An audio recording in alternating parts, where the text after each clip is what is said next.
আমার দল নিবন্ধন হলে বিএনপি 100% ফেল করবে আমার দলের সাথে, জনকল্যাণ পার্টির এবং গণতান্ত্রিক জোটের সাথে ফেল করবে। বিএনপি সর্বোচ্চ 10টা আসন পাইব, আমি 290টা আসন পাবো। বিএনপি নিবন্ধন হারিয়ে যেতে পারে, কিন্তু আমি খাইরুল, আমার দল নিবন্ধন হলে বিএনপি 100% ফেল করবে আমার দলের সাথে, জনকল্যাণ পার্টির এবং গণতান্ত্রিক জোটের সাথে ফেল করবে।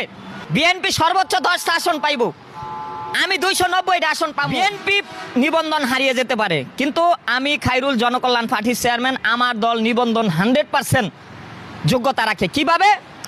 বিএনপির দলে বড় বড় মেজর জেনারেল আছে, বড় বড় প্রফেসর আছে, ডাক্তার আছে, ইঞ্জিনিয়ার আছে, ডক্টর আছে। আমার দলে ডক্টর ছাড়া, বড় ডাক্তার ছাড়া, বড় ইঞ্জিনিয়ার ছাড়া, বড় জেনারেল ছাড়া, বড় সাংবাদিক ছাড়া, সিনিয়র লোক ছাড়া কাউকে এমপি পদে মনোনয়ন দেই না। বিদায়ী আজকে আমার দল নিবন্ধন হয় না। কেন হয় না? তাদের নিচে তাদের কমিটিটা জমা দিমু, কমিটি তো জমা দিতেই পারি। আমার 20 কোটি জনগণের মধ্যে 19 কোটি জনগণ আমার সমর্থক, আমি স্বাক্ষর চাইলে সবাই দিয়ে দিবে, কিন্তু আমি যাকে তাকে তো এমপি বানাইতে পারি না। আর যাকেই স্বাক্ষর দিব তারা এমপি হইতে চায়। আমি এমপি বানাবো বড় বড় জেনারেল, বড় বড় প্রফেসর, বড় বড় ডাক্তার, বড় সাংবাদিকদের। এই তাদের কমিটি দিয়ে আমি 1 মাসের ভিতরে আমি মনে করেন আমি নিবন্ধন নিয়ে নিতারি। কিন্তু ঘটনা হইলো যেই অবৈধ কালা কানুনে আমার এক নেতা দেখেন, তার এমপি আছে জাসদ শাহজাহান সিরাজ, যার কাছে আমি রাজনীতি শিখছি। জাসদ শাহজাহান সিরাজ আমার নেতা আব্দুল জলিল সাহেবের দলের সাধারণ সম্পাদক, সে এমপি আছে তার দল এমনি অফিস ছাড়া নিবন্ধন হওয়ার কথা, তার দল নিবন্ধন হইব দিতাছে না। এরকম অবৈধ কালা কানুন, টাকার জোরে নির্বাচন কমিশন চলতেছে, যে টাকা দেয় বেশি তার কথা বলে, লেভেল প্লেইং ফিল্ড নাই। বিএনপি টাকা দিলে বিএনপির কথা বলে, ডেস্টিনির রফিকুল ইসলাম টাকা দিলে হের কথা বলে।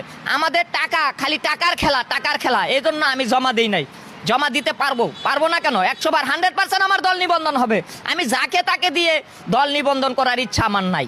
আমার দল নিবন্ধন হলে বিএনপি 100% ফেল করবে আমার দলের সাথে, জনকল্যাণ পার্টির এবং গণতান্ত্রিক জোটের সাথে ফেল করবে।